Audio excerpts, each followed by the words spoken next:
What I know, the whites, when a person dies, dying on the road, the accident car, they put crosses and they put flowers. That place, they mustn't forget it. They always go and go there to that place. Now there's still whites overseas. Why do they go there? This person is no more in this world. There's a reason why they go there. You are told not to go to graves. They did. Let me speak the truth. I don't care if you're a priest or have certificates or garments. Or you have a big church. Is there truth where you are? People just talk about money only. There's no truth in church. There are many people who say will never make you proper. It will never make us meet. The truth will make us meet. The spiritual realms.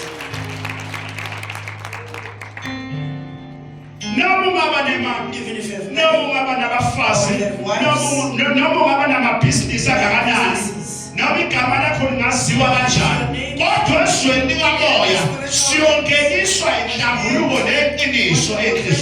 cleanliness in our hearts.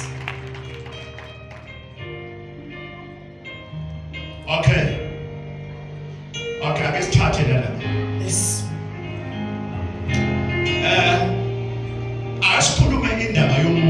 You speak of a human being when they are dead. Others say when a person is dead, they are dead. They are not living in this world.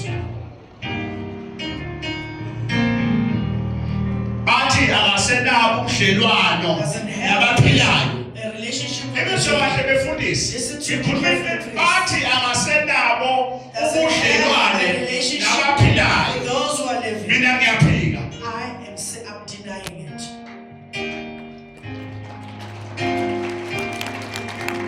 The Bible also denies. But they can twist the Bible. Other priests. Okay. Let us begin here. Let us begin in Matthew 17 verse 1. Matthew 17 verse 1. Matthew 17 verse 1. Matthew 17 verse 1. Now let me Matthew 17 verse 1. Matthew 17 verse 1. I'm not a biblical person. I'm a spiritual person. So that people don't play games upon you.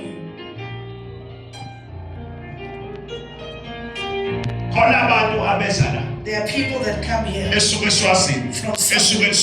Lesotho, when I was living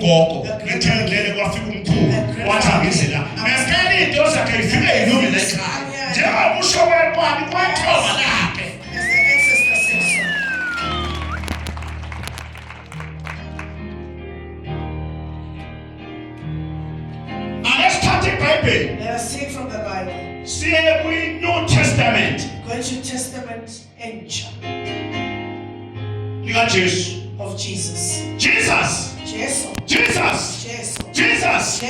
is a New Testament. Testament age. In other words, Jesus' time. Moses no Elijah. and Elijah they already died. Let us take Matthew's. Incwadi Matthew 17 verse 1. Sewadlula izinsuku eziyisithupha uJesu wathatha uPetro He took who? Petro nobani uJakobe noJohane 3 people. wathatha abafundi abawu-3 Took his apostles 3 of them. wayesenza njani? wena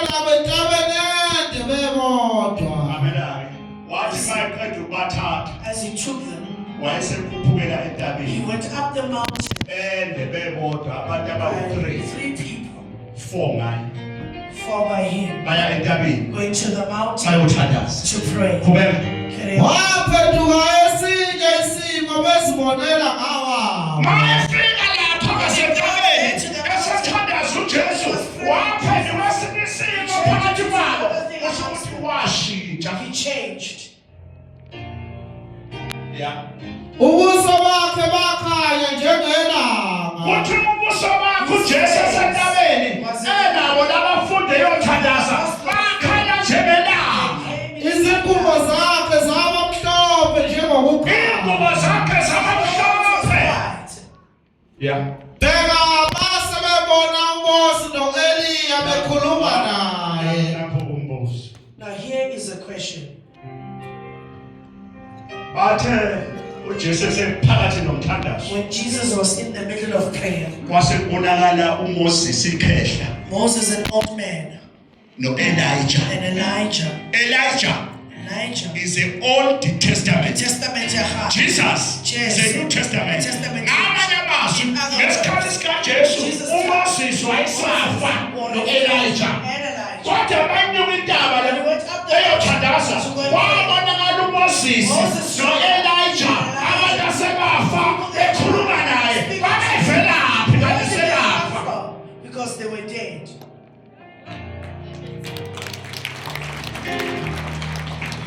Oh, asazi ibhale mina ngeke umuntu weBhayibheli bakwethu angasibhala. Akithi lapho ngize New Testament. Testament. Matthew 17 Matthew 17. Testament elisha. Akesiye kwiTestament elidala likaMoses. Ngesibona uMoses efa. See Moses die.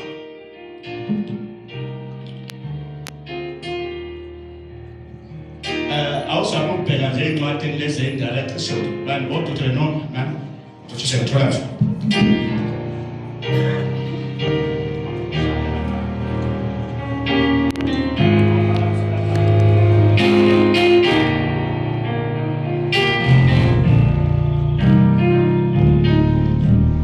Angiyena umuntu weBhayibheli kodwa ngifuna ukuthola ulwazi. I want you to get knowledge today.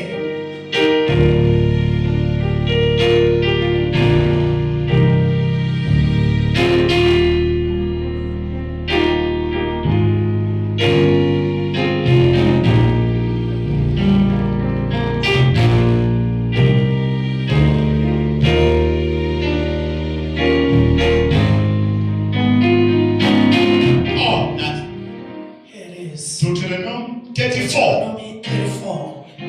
Says 34 Deuteronomy. is the Old Testament. Testament The Yahweh. Testament elidala. Old Testament. Ilapho kuphila khona uMoses. That's where Moses was. But the New Testament, Testament age. Moses Moshe wayesafa. already died. Wayesaba amathamba amhlophe ngesikhathi sikaJesu. But uJesu banyukela entabeni eyothandaza.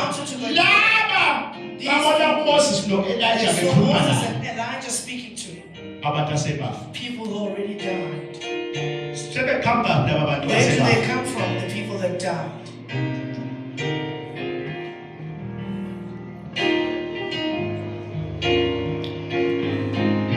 Incwadi Deuteronomy 34 34. verse 5. Ifuni verse 5. Verse 5.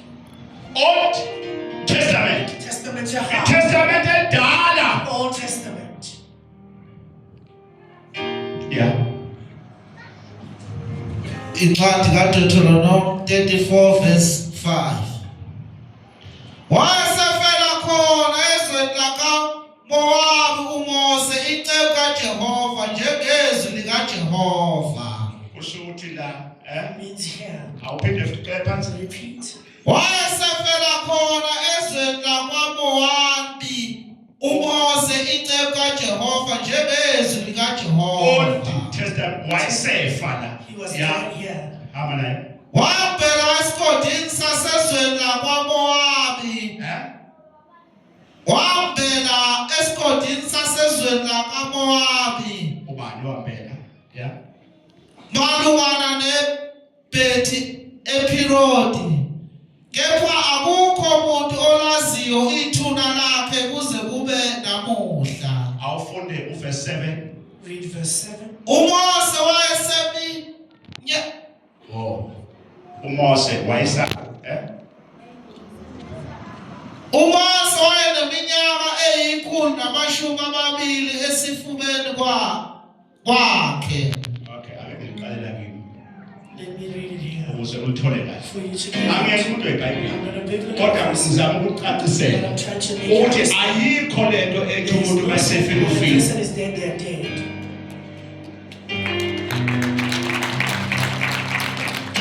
Ake ngifunde leli. Let me read here.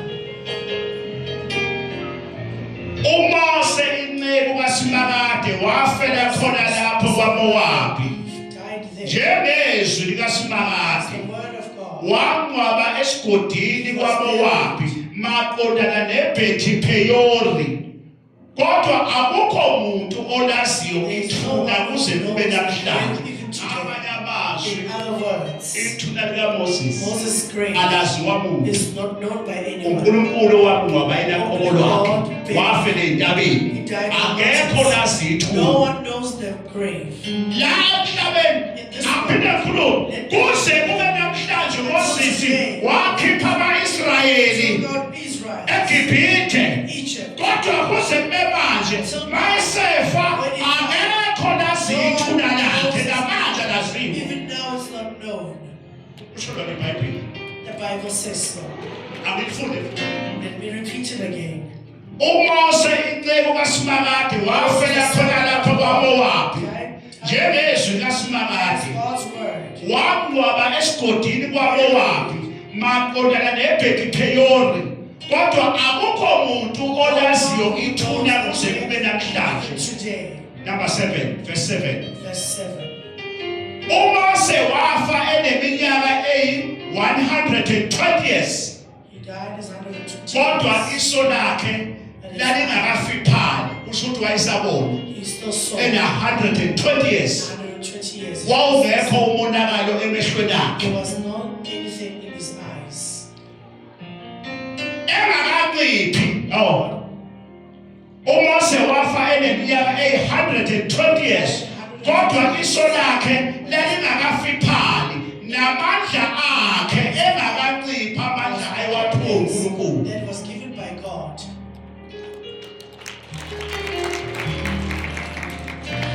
Abantu bakwa-Israyeli bamlilela wena kuthiwa ungamlileli thula esontweni. Ungahlala kanjani umuntu wakini wangamkhaleli ngoba kuyazenzakalela ukukhalela umuntu wakini. It happens to cry for your family.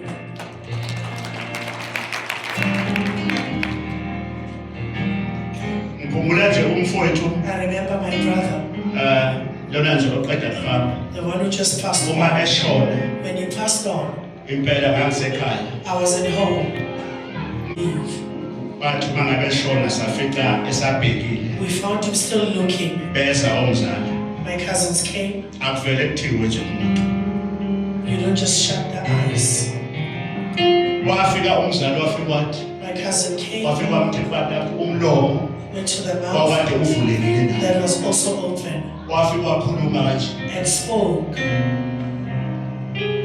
wathi mzala Cousin, mzala vala umlomo mzala cousin, close vala your umlomo mzala nangikhona wathi vala umlomo ngoba ngangizama ukusondela ngimile nje kodwa ngikhona eduze vala umlomo mzala ngabona umlomo ubuyela I saw them. wathi vala umlomo mzala Close your vala mouth. umlomo mzala Close your vala mouth. umlomo mzala Close your vala mouth. umlomo mzala Close your ngoba mouth. umuntu mayefa kumele umlomo afe angafe ngabazi umuntu. The person mustn't die with their mouth open. Wabuya umlomo ngawubona uvaleka ngathi uyaphila. Wabuya umlomo kaloku uthi vala mzala vala mzala vala umlomo vala umlomo vala umlomo vala umlomo vala umlomo. After kwamlimesisa And after that, kodwa umlomo wayivalekela wona. closed by itself.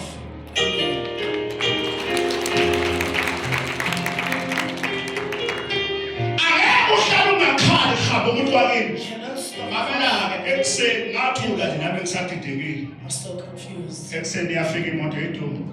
The pathological Yafika came. ithe when mayingena it entered, ngangimile phandle I was standing outside. yangena yamthatha Took my ithe brother. mayisimthatha After esephuma taking my brother, kwavele kwazenzakalela ukukhala ngaba nesibibithwane ngavele ngakhala ngashona emva kwendlu umuntu mayihambile emhlabeni uyazenzakalela straight kuba yigazi lakho it's your leli blood, you will cry. nyama yakho That's your flesh. abathi wena ungakhali You say you mustn't cry. usho nje phela They just say, awungabe usakhala nje asehambe kuhambile they're going to cry. Don't cry. ningakhali bazalwane kuyazenzakalela It happens naturally. okay nangu Mose Here's Moses. nangu Mose Here's Moses. Old Testament Testament Ahad. awuphinde lapho Matthew 17 We'll repeat Matthew nangu 17. sesimbona Matthew ke manje Now we see him in Matthew's. verse 1 Matthew's. incwadi kaMateyu 17 verse 1. Sekwedlule izinsuku eziyisithupha uJesu wathatha uPetro, uJakobe noJohane umfowabo wanukela nabo entabeni ede bebodwa. Waphenduka esinye isimo bezibonela ngawabo. Ubuso bakhe bakhanya njengelanga, izingubo zakhe zaba mhlophe njengokukhanya. Phela base bebona uMose noEliya bekhuluma naye. nakho-ke It is. manje-ke uMose-ke useqhamukaphi lapha Where kwi-New does Testament Moses come from with the New Testament? uJesu manyuka indaba When Jesus went up the mountain, sekubonakala ikhehla Moses an old man, Moses, no-Elijah is the Old Testament Elijah, the Testament, but bayabonakala but they're seen. ngifuna ukukutshela I want to tell you,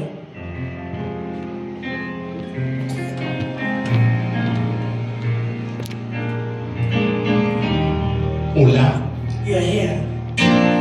akuvumanga inhliziyo yakho Your heart didn't agree. awuhambi wena You're not going alone. kunabantu bakini There are ancestors that brought you here. phela ngokweqiniso Live in the truth. lungisa igceke lakini Fix your family. yazi into izelela Know what you're here for. ukuthi uzele ntoni What you're here for. lalela Listen, yenza do. lento ayizelela The thing that you're here umuzi umvusa umuzi kayihlo for, you to raise a father's home. yenza Do. njengokusho As the word. kwengelosi yasenqabeni uyobusiswa wena nendlu You yakho will be blessed you and your household.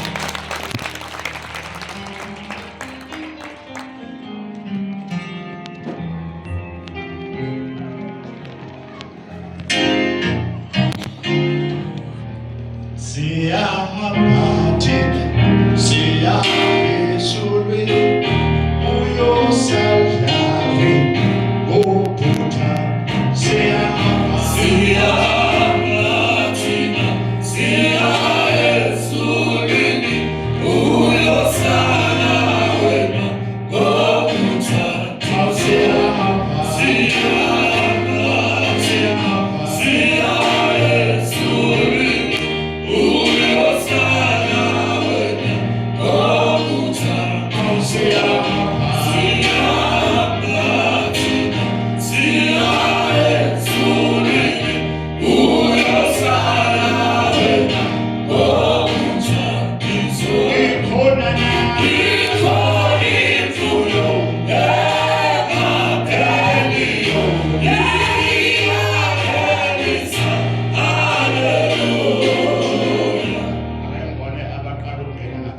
The first time comes, please raise up your hands.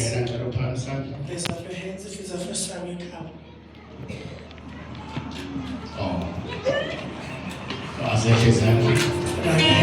Put out your hands. The person who came will have somebody, family member that is sick. Raise up your hands. A sick person that you came with. Raise up your hands.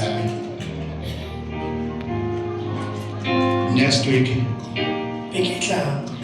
ngicela bonke abagulayo I'm asking those who are sick, abaphethwe umoya those who are spirits, spiritual animals, please bring them. Sunday, Sonntag, I'm asking all those who are sick next week, Sunday, invite them all.